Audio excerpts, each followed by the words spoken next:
Just 1 hour from Seoul, may lugar na bawal tawirin. Kasi hati pa rin ang isang bansa.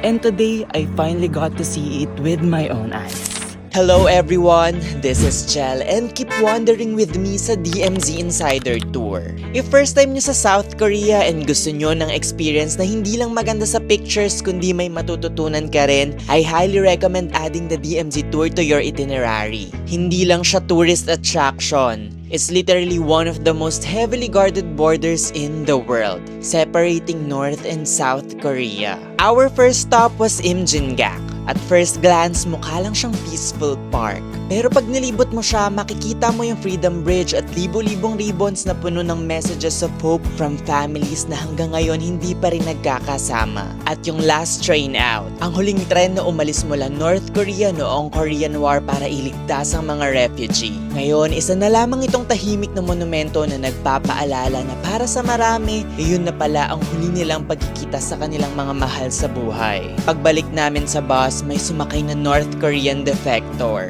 Nagkaroon kami ng Q&A where we could ask almost anything about life in North Korea. From everyday life, kabuhayan, hirap, paglaya, at kung paano siya nakatakas. 살아봤자 굶어 죽고 병들어 죽고 희망이 없다는 것을 알게 되었습니다.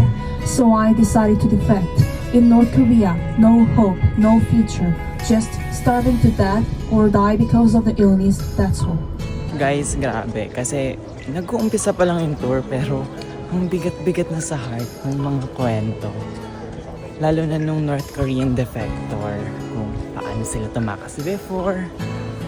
Kung paano silang tumawid ng South Korea at dito na namuhay ng mapayapa. Hearing a real escape story from someone who actually lived there, ang bigat sa pakiramdam. Hindi na lang siya history na nababasa mo sa libro eh. It made me realize that behind all the politics and headlines are real people with families, dreams, and stories they never chose. Next stop namin was Kamaksan Suspension Bridge. Honestly, ang ganda ng views dito. Pero ang mas interesting ay yung location niya. The mountains around this area witnessed intense fighting during the Korean War.